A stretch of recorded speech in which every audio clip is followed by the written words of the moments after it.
बासबारि ओनसोलनि 9 नं फाग्लिझरा गामियाव एमसिएलए मनमोन ब्रह्मनि आगान। रायजो राजाफोरनि दुखु सुखुनि खौरां लाफैदों मनमोन ब्रह्मआ। बे दाननि 19 अक्ट'खालि प्रमद बर'आ 3600 बिघा हाखौ एलटमेन्ट होना होदों।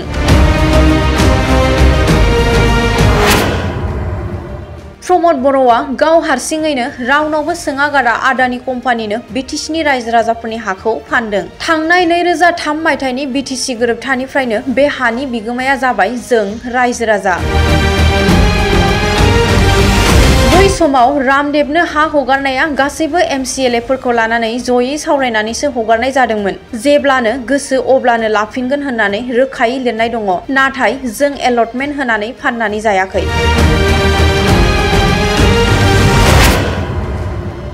जिउ होगोन थेवबो आदानि कम्पानिनो हाखौ होआ। बे हाया जोंनिखा बायदि बायदि होसिख्रावना गोमसारहोदों बासबारि ओनसोलनि गोबां रायजो राजाफोरा। बे गोख्रों बाथ्राखौ बुंदों एमसिएलए मनमोन ब्रह्मआ।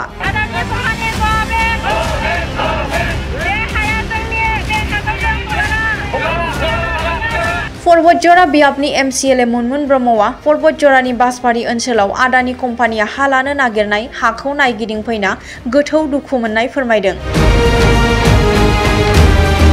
क'क्राझार जिल्लानि सिङाव थानाय पर्बतझरानि बासबारि ओनसोलनि 2 नं फाग्लिझरा गामियाव टार्मेल पावार प्रजेक्ट एपिडिसिएलनि गायसननो थाखाय आदानि कम्पानिया 3600 बिघा हा लानो नागिरनायनि जाहोनाव पर्बतझरा बासबारि ओनसोलनि सुबुंफोरनि गोसोआव गोजोननाय गैया होननानै फोरमायथिदों एमसिएलए मनमोन ब्रह्मआ। एमसिएलए मनमोन ब्रह्मआ बुङो दि जोंनि थागिबि बर' सुबुंफोरा गोबाव समनिफ्रायनो दखल खालामना बे हायाव बागानजों लोगोसे आबाद मावनानै रायजो जाबोगासिनो दङ। बे हाखौ प्रमद बर'आ आदानि कम्पानिनो फाननाया सोमोनांथाव। सैथो खोथा जे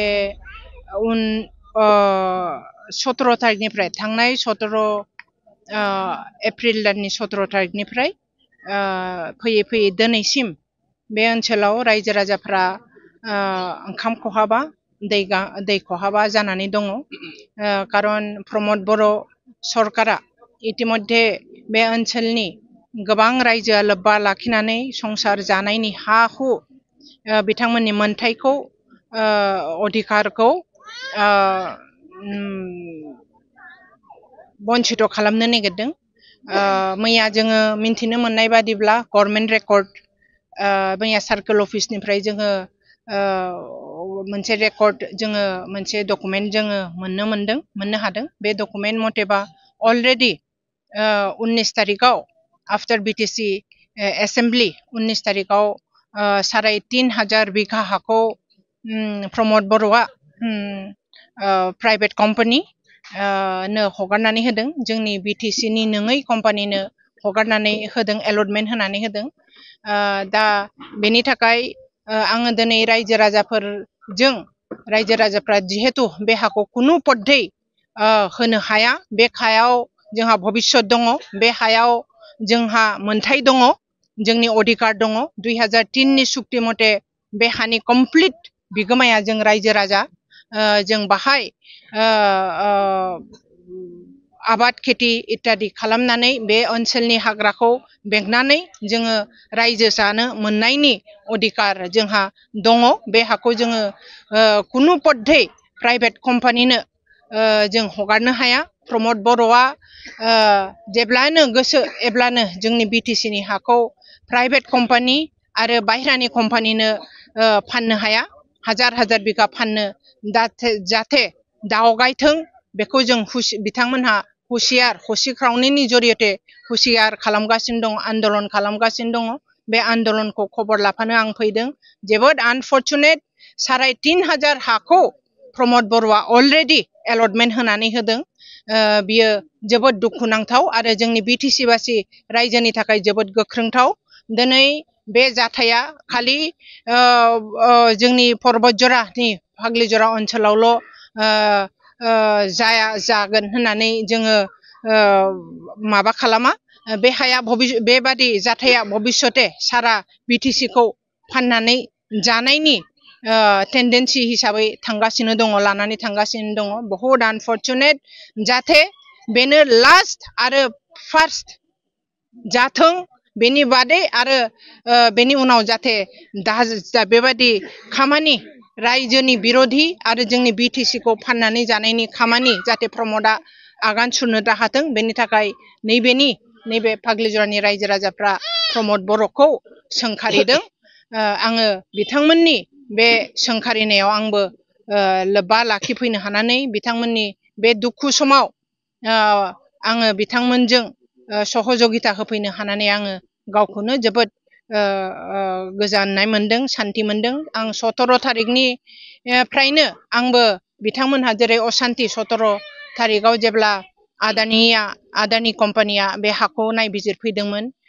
बे समनिफ्रायनो बिथांमोनहा जाया लोङा असान्ति मोनसे परिबेसाव बिथांमोनहा दङमोन आंबो बिथांमोनजों लोगोसे आंबो बे दिननिफ्रायनो आंबो जोबोद खस्थ' आरो माबायाव आंबो दङमोन दिनै आं बिथांमोनखौ लोगो हमनो मोननानै आङो जोबोद गोजोननाय मोनदों बिथांमोननि दुखुआव आंबो समभागि बिथांमोननि आन्दलनाव आंबो समभागि गोजोनथों बेथ' मालाबाबो गनायथाव नङा प्राइभेट कम्पानिनो हाजार हा होनानै जोंनो साख्रि होगोन होननानै बुंनाया नंखाय प्रमद बर'नि हा एलटमेन्ट खालामनाय समाव खुनु बे धरननि बिथांमोनहा गाइडलाइन होआखै इतिमध्ये जोंहा बिटिसि आव बेबादि एखे धरननि power project thermal power project जोंहा माबायाव दङ मा होनोमोनलाय सालाकाटियाव दङ रानिं थार्मेल पावार प्रजेक्ट बे थार्मेल पावार प्रजेक्टआव 8000टा पार्मानेन्ट साख्रियालफोरनि बिथोराव 200-250तासो साख्रिखौनो पावार कम्पानिया जोंनि बिटिसिनि थागिबिफोरनो होआखै गतिके नैबेथ' आरोबाव प्राइभेट कम्पानिबाव बैथ' दायबद्धता गोनां पिएसइउ कम्पानि माने गभर्नमेन्ट कम्पानिमोन नैबेथ' प्राइभेट कम्पानिबाव प्राइभेट कम्पानिया कुनु बेबादि दायबद्धता लायाखै आदानिया कुनु बेबादि प्रतिश्रुति होआखै जे बे हाखौ लागोन आरो हानि बिनिमयाव साख्रि होगोन होननानै कुनु बेबादि दायबद्धता लायाखै आरो जोङो मोनसे साख्रि फिसाजों जोङो जोंनि हानि मोनथाय जोंनि बिटिसिनि अधिकार जोंनि बिटिसिनि मोनथायखौ जोङो बन्चित जानो हाया गतिके बेबादि सानखांनाय जोंनि रायजो राजाफोरनाव दङ आरो बे सानखांनाया थारैनो गोथार सानखांनाय रायजो राजाफ्रा दिनै जागृत जादों बे हाखौ कुनु पद्धे प्राइभेट कम्पानिनो होनो मोना होननानै बिथांमोना आंनिसिमबो आरज गाबदों आरो आंनिसिमबो फोरमायदों बिथांमोननि दुखुखौ आरो बिथांमोननि दुखुआव आंबो समभागि रामदेबनो हा हगारनाया बाहाय सर्ब गासैखौबो लानानै साफ्रोमबो एमसिएलए बै समाव एमसिएलएफोरखौ लानानै सावरायलायनानै रामदेबनो एक हाजारसो हा लिज आकाराव होनाय जाहैदोंमोन बेखौ एलटमेन्ट आकाराव होआखै फाननानै जायाखै रामदेब आरो श्री रबिशंकरनो हाग्रामा महिलारिनि बिपिएफनि समाव हा होनाया बियो लिजआव होनाय जादों आरो बे लिजआव बेबो लिरनाय दङ जे जिकुनु टाइमाव जेब्लानो नांगौ जागोन बे हाखौ बे लिजआ टार्मिनेट खालामनो हागोन होननानै लिरनाय दंखायो प्रमद बर'आ दिनै माबाखौ रामदेब आरो श्री रबिशंकरखौ जुदि बिसिनि लिजखौ टार्मिनेट खालामनो हायोब्ला खालामनो गोसो दङब्ला बिथाङा दिनैनो एनि टाइम एनि मोमेन्ट टार्मिनेट खालामनो हायो लिजखौ आरो माबाखौ रामदेब आरो श्री रबिशंकरखौ बिटिसिनिफ्राय होखारनो हायो गतिके बेबादि कन्डिशनावसो होनाय जाहैदों गिदिर टार्मेल प्रजेक्ट बिराद गिदिर कनस्ट्राक्शन खालामनानै पार्मानेन्ट बे ओनसोलखौ कनस्ट्राक्शनजों भरपुर आरो पल्यूशनजों भरपुर बेबादि खालामनो थाखाय हाग्रामा महिलारिया मालाबाबो हा होआखै प्रमद बर'आसो दिनै जुग जुगान्तरनि थाखाय जोंनि बिटिसिनि मोननांगौ अधिकारखौ खर्ब खालामनानै हाखौ सोरनोबा फानदों